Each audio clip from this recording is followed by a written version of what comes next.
Selamat malam pemirsa, kini investigasi vokasi kembali hadir dengan sejumlah berita yang akurat dan terpercaya yang telah kami siapkan untuk Anda. Semua telah kami rangkum dalam investigasi vokasi hari ini.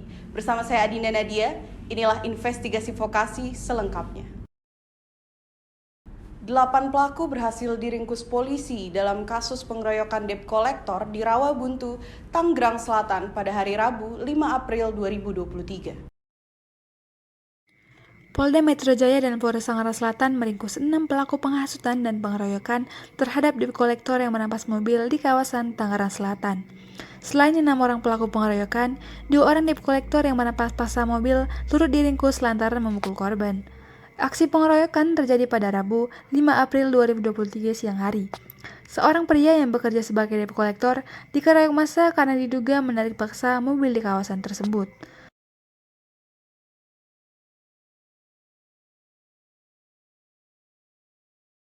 Dihadang, kemudian berusaha untuk mobil tersebut tidak dibawa ke kantor leasing, tetapi karena debt collector ini memaksa maju, kemudian yang bersangkutan teriak maling. Kita beralih ke berita selanjutnya, yaitu terkait Polda Metro Jaya yang menyita 5,9 juta butir narkotika di Bekasi yang akan diedarkan ke Surabaya. Polda Metro Jaya menyita 5,9 juta butir narkotika jenis obat daftar G di kawasan Pondok Melati, Bekasi, Jawa Barat. Karyato menuturkan, awalnya polisi mendapatkan informasi dari masyarakat soal adanya gudang penyimpanan obat-obatan narkotika tersebut. Barang bukti 5,9 juta butir narkotika tersebut didapatkan dari 3 orang tersangka. Ketiga tersangka berinisial ASF, AP, dan MN.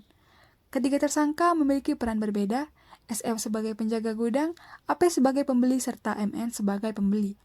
Ketiganya pun ditangkap saat bertransaksi di gudang tersebut. Pidana narkotika golongan 1 jenis pil PCC, paracetamol, larisoprodol, dan kafein sebanyak 1.237.000 butir dengan berat bruto total 671,691 kg. Sensasi baru, nikmati Jelly Potter dengan perpaduan susu yang creamy dan kopi terbaik Vietnam, segar, terbuat dari kopi pilihan dan harga terjangkau.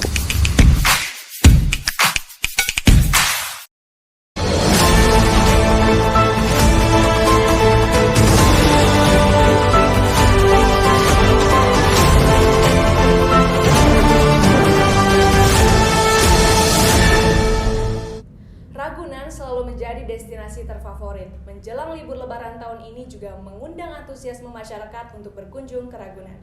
Saya akan langsung sambungkan kepada Adinda Nadia yang akan melaporkan secara langsung kondisi di sekitar Ragunan. Bagaimana Adinda, kondisi di sana? Baik, terima kasih Sheila. Saya Adinda Nadia melaporkan langsung dari Jalan Kapolri. Terlihat kepadatan lalu lintas mulai dari depan Rumah Sakit Marinir Cilandak sampai pintu barat Kebun Binatang Ragunan. Seperti yang telah diperkirakan di musim libur lebaran tahun ini, Ragunan masih menjadi salah satu destinasi wisata favorit untuk masyarakat Jabodetabek maupun non-Jabodetabek. Meskipun hari ini adalah hari terakhir cuti bersama, masyarakat tetap terlihat antusias mengunjungi Kebun Binatang Ragunan. Seperti yang bisa Anda lihat dari volume kendaraan baik roda 2 maupun roda 4 yang telah memadati jalan ini sejak pukul 9 pagi tadi yang akan diperkirakan terus terjadi hingga pukul 2 siang. Kemacetan di jalan ini merupakan dampak dari ditutupnya pintu utama dari Ragunan sehingga para pengemudi yang ingin ke Kebun Binatang Ragunan dialihkan untuk melewati pintu barat Ragunan. Tidak sedikit juga pengunjung yang juga lebih memilih untuk berjalan kaki mulai dari halte Departemen Pertanian menuju ke pintu utama Kebun Binatang Ragunan. Lalu untuk meminimalisir kemacetan yang terjadi dilakukan pengamanan gabungan dari tim kepolisian, Dishub, TNI, Satpol PP, dan Satpam Kebun Binatang Ragunan. Diperkirakan kemacetan ini akan terus terjadi selama libur lebaran anak sekolah. Demikian laporan dari Jalan Kapolri, saya Adinda Nadia melaporkan kembali ke studio. Zara, kamu kenapa? Kok pucat banget sih? Gak apa-apa kok Bu, aku gak apa-apa. Beneran gak apa-apa? Ya udah, aku balik duluan ya. Kamu jangan lupa istirahat.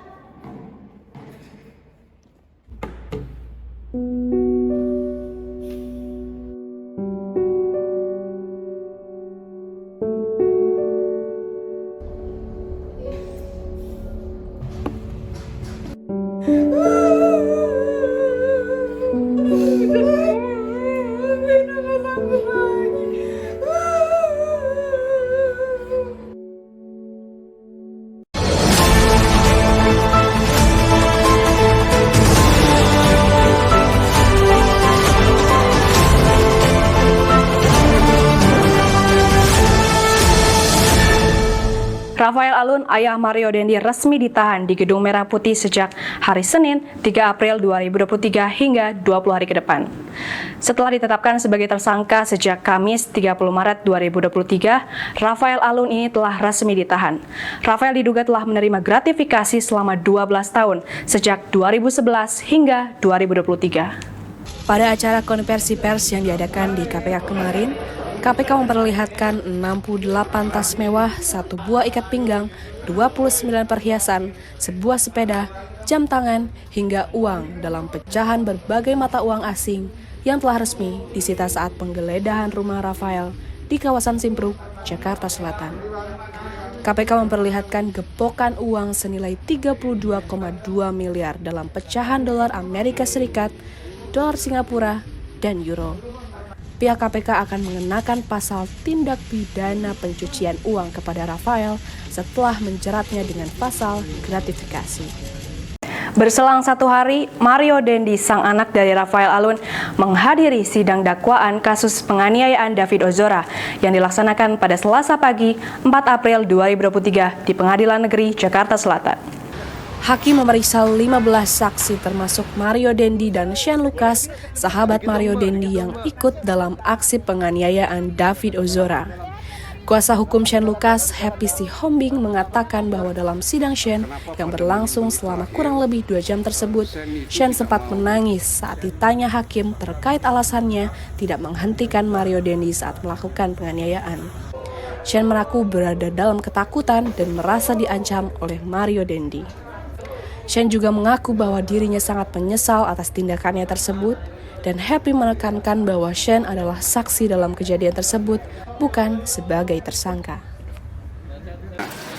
Kenapa pada menit-menit terakhir Shane itu tidak mau bertindak untuk pada saat dia di push up, pada saat dia plank, kenapa kamu Shane tidak langsung membela, tidak langsung menghalangi. Shane mengatakan dia berada dalam ketakutan.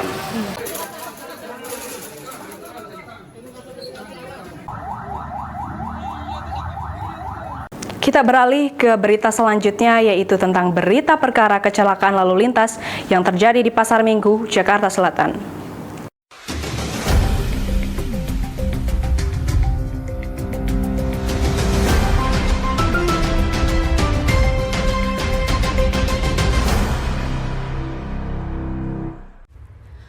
Satuan Lalu Lintas Wilayah Jakarta Selatan melaksanakan gelar perkara terkait kasus kecelakaan lalu lintas antara sepeda motor dengan mobil sedan di Persimpangan Pertanian, Pasar Minggu, Jakarta Selatan. Selain dihadiri oleh petugas dari Satlantas Wilayah Jakarta Selatan, gelar perkara yang dilakukan secara tertutup di Polres Metro Jakarta Selatan ini juga dihadiri oleh Inspektorat Pengawasan Polda Metro Jaya, Bidpropam, Bidang Hukum dan Pengawasan Penyidikan Ditrimum Polda Metro Jaya. Dari hasil gelar perkara ditemukan adanya unsur tindak pidana Undang-Undang Lalu Lintas dan Angkutan Jalan dalam kecelakaan yang menewaskan seorang penumpang sepeda motor. Dengan temuan ini, Satlantas Wilayah Jakarta Selatan kemudian menaikkan status penanganan perkara dari tahap penyelidikan ke tahap penyidikan. Akibat insiden ini, S yang dibonceng tewas sementara B terluka. Hari ini, pada hasilnya, sejak siang tadi sekira jam 2 sampai dengan kurang lebih pukul 6 sore atau 18.00 waktu Indonesia bagian Barat, baru dihasilkan adanya peningkatan status pada proses penyelidikan ini menjadi proses penyidikan. proses ini ada CCTV yang disampaikan oleh pihak keluarga korban. Benar, ya. Dalam hal pertanyaan kemarin disampaikan, di situ ada beberapa titik, ya, dan ada pengelolanya CCTV tersebut, maka diperlukannya waktu bagi penyelidik untuk meminta atau surat menyurat, ya, terkait dengan syarat formil untuk meminta rekaman CCTV tersebut. Saat ini perkembangannya penyidik sudah memegang rekaman tersebut pada konteks peristiwa waktu kejadian. Akibat insiden ini, S yang dibonceng tewas sementara B terluka. Sensasi baru, nikmati Jelly Potter dengan perpaduan susu yang creamy dan kopi terbaik Vietnam, segar, terbuat dari kopi pilihan dan harga terjangkau.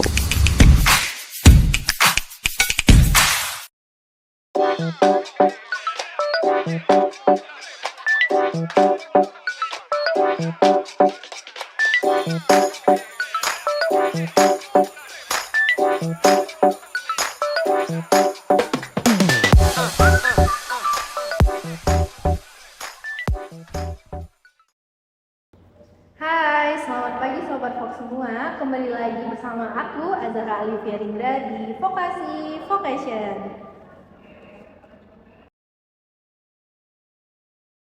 Nah, Sobat Fox, kali ini aku akan membawakan beberapa informasi yang menarik nih. Di antaranya, yang pertama, kegiatan wisata di Kebun Raya Bogor. Yang kedua, kegiatan bertani di Martani. Dan yang ketiga, mengenal lebih dalam sosok inspiratif seorang difabel penghafal Al-Quran. Nah, penasaran kan? Yuk ikuti kisah selengkapnya.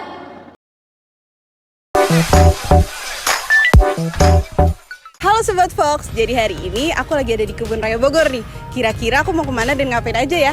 Yuk ikutin keseruan aku hari ini. Hal yang wajib dilakuin pas datang ke tempat wisata pasti berfoto. Nah, di Kebun Raya Bogor ini banyak banget tempat foto instagramable, tapi hari ini aku bakal kasih lihat ke kalian 3 spot foto wajib di Kebun Raya.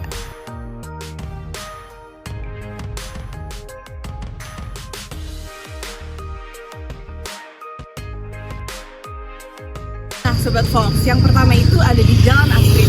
Jadi, Jalan Astrid ini diberi nama Jalan Astrid untuk mengenang kedatangan Ratu Astrid dan Pangeran Leopold pada tahun 1928 dari Belgia.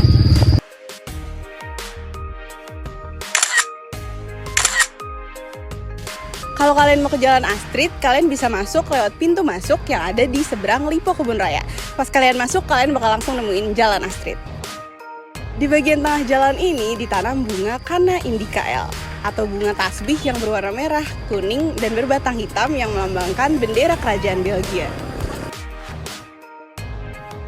Nah, di sekitar Jalan Astrid, kalian juga bisa menemukan teratai raksasa yang menjadi salah satu objek wisata favorit di Kebun Raya Bogor. Di sekitar teratai raksasa terdapat hamparan luas yang menjadi salah satu tempat favorit bagi para pengunjung untuk bersantai. Bahkan tempat ini juga menyewakan beanbag loh untuk para pengunjung. Dan tidak sedikit pula para pengunjung yang memilih untuk naik golf cart untuk berkeliling demi menghemat tenaga. Oh iya, dan jangan lupa teman-teman kalau buang sampah di tempatnya ya.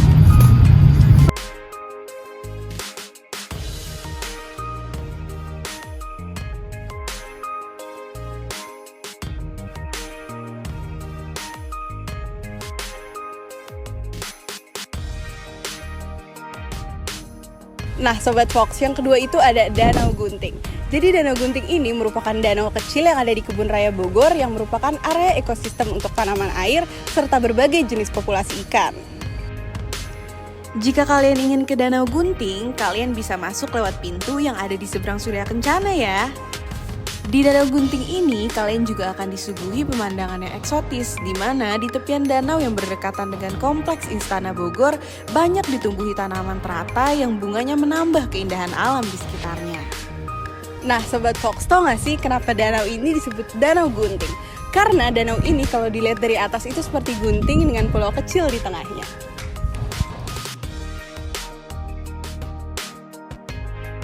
Nah, Sobat Fox, ada yang tahu nggak nih ini bangunan apa? Ya, jadi Danau Gunting ini tepat berada di belakang Istana Bogor. Jadi sekarang aku mau foto-foto dulu di Danau Gunting.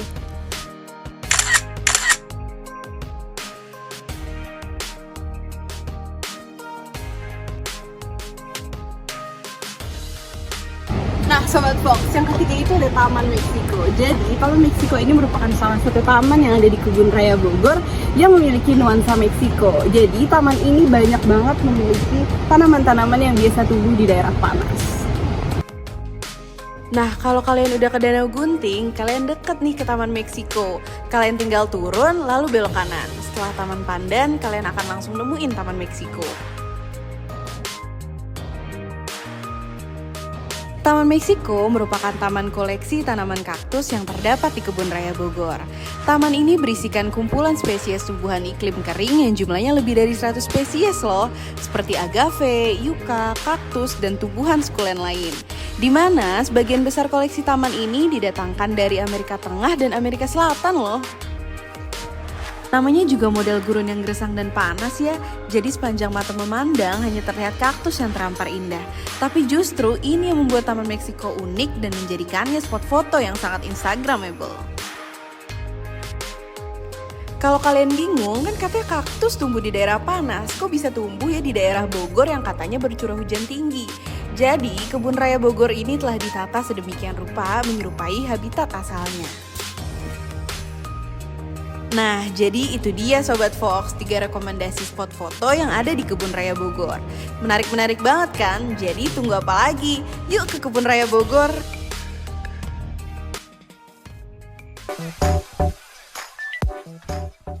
Halo Sobat Fox, ketemu lagi bareng aku Fahmi. Kali ini aku bakal ngajak kalian berkebun di Martani bersama narasumber Pak Yusuf. Penasaran gak sih? Ikut yuk!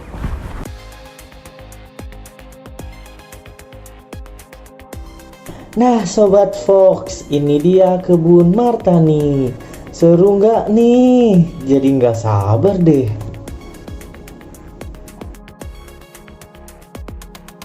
Duh, gerah kayaknya ya. Butuh topi. Dapet topi teman-teman. Pakai nggak sih? Cocok nggak teman-teman? Yuk kita ambil buat dikumpulin, diolah menjadi sebuah yang berharga. Aturannya. Bunga telang. Martani ini memiliki beberapa cabang loh Sobat Fox. Salah satunya berlokasi di Jalan Lingkar Perwira, Dramaga. Martani itu tujuan utamanya ingin membuat setiap orang mandiri. Wah, jadi Martani mendorong seseorang untuk mandiri loh. Hal ini sejalan dengan misi yang diusung Martani, yaitu olah rasa membangun jiwa. Menarik banget gak sih Sobat Fox? Karena berusaha membangun jiwa kemandirian bagi siapapun yang ditemui melalui olah rasa, khususnya di sektor pangan. Selanjutnya, aku diajak Pak Yusuf untuk eksperimen bikin air bunga telang nih Sobat Fox. Kita campur ini ya. Aduh.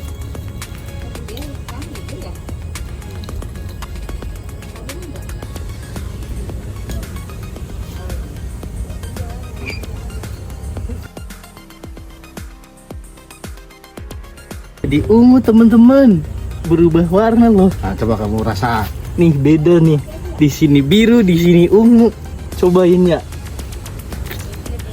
Apakah rasanya lebih gimana gitu? Coba dulu deh. Rasanya kayak sayur asem, sumpah. Jadi tinggal kasih garam, kasih nasi, enak tahu teman-teman. kita ini coba kita campurkan lagi kombucha ya. Iya. Ke sini. Ungu lagi. Jadi merah ya. Seudah eksperimen dan minum air bunga telang, aku mau bantuin Pak petaninya buat panen Sobat Fox. Ini Pak petaninya lagi panen terong lalapan. Say hai, ini temanku juga lagi bantu panen juga loh. Hehehe.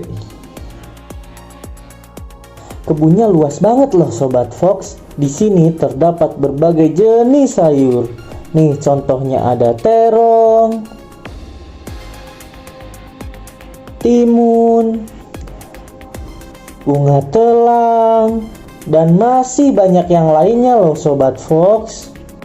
Buah mentimun itu biasanya dia terlindungi sama daunnya.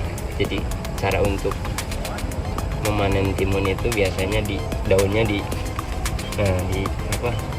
disinggahi gini. Jadi kelihatan timun. Cara petik timun sih sebenarnya gampang.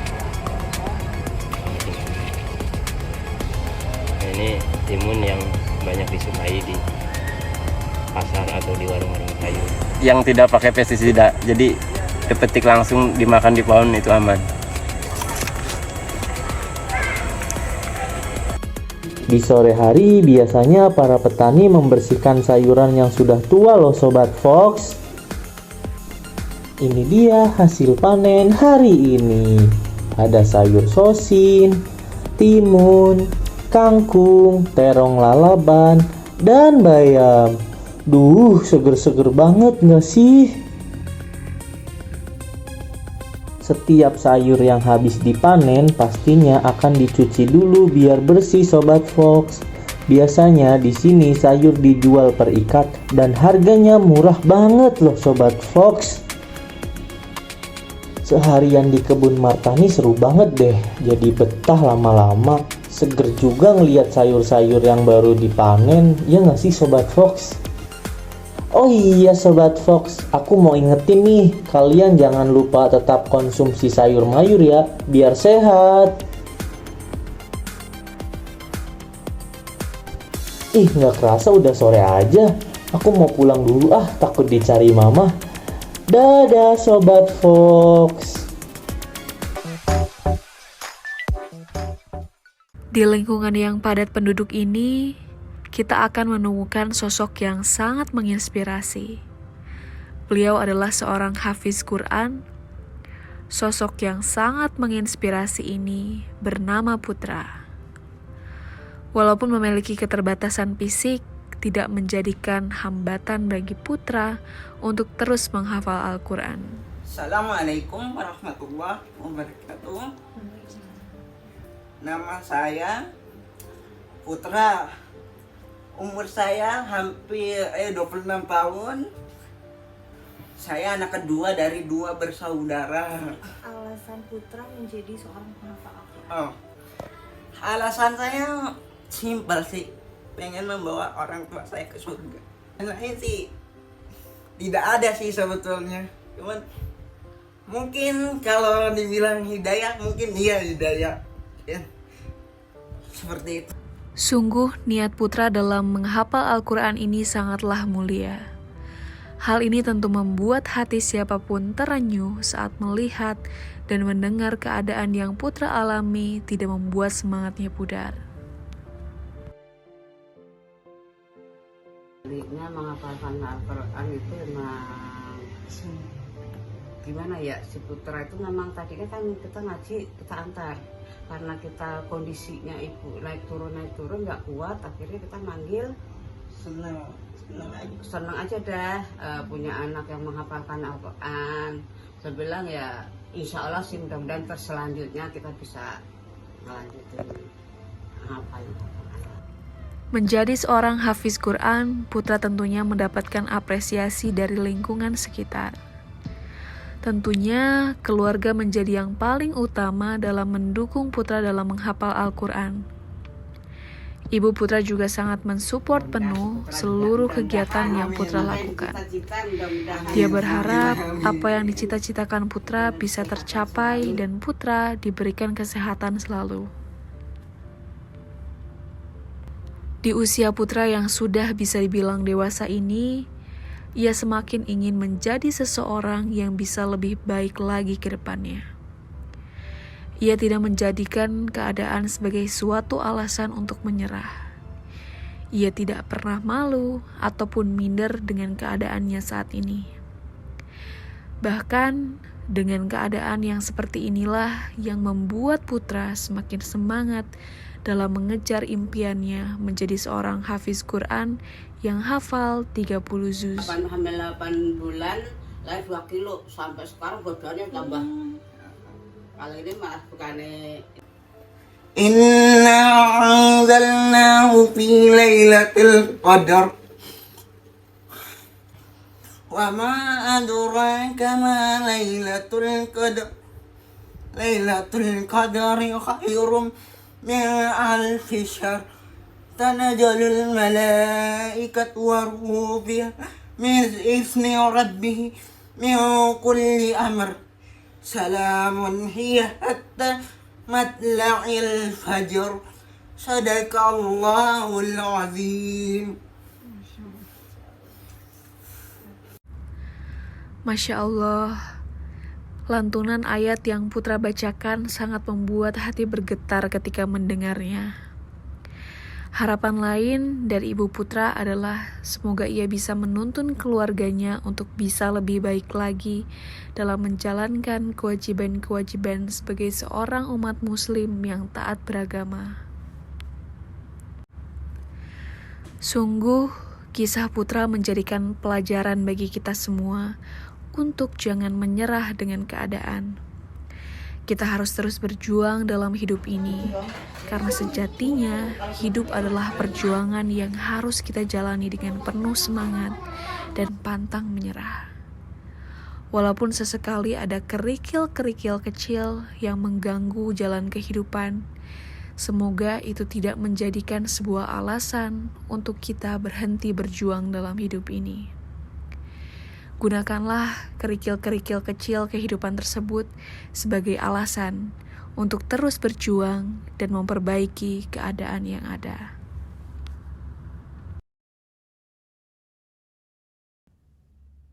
Informasi tadi menjadi penutup jumpa kita pada hari ini. Saya Sheila Elgina pamit undur diri. Salam investigasi vokasi. Sampai jumpa.